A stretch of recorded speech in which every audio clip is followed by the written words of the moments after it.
All right, welcome back. Here we are. We got both rocker covers off. So come and take a look. A lot of people don't ever have the chance to see this. So these are the rockers, right? This is the intake.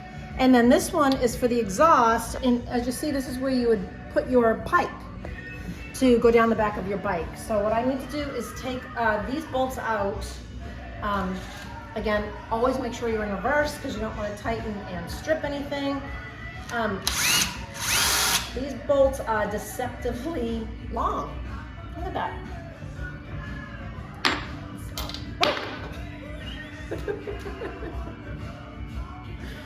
This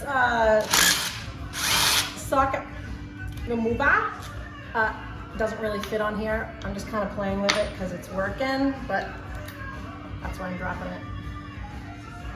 Just don't want to hit the light. There we go. One more.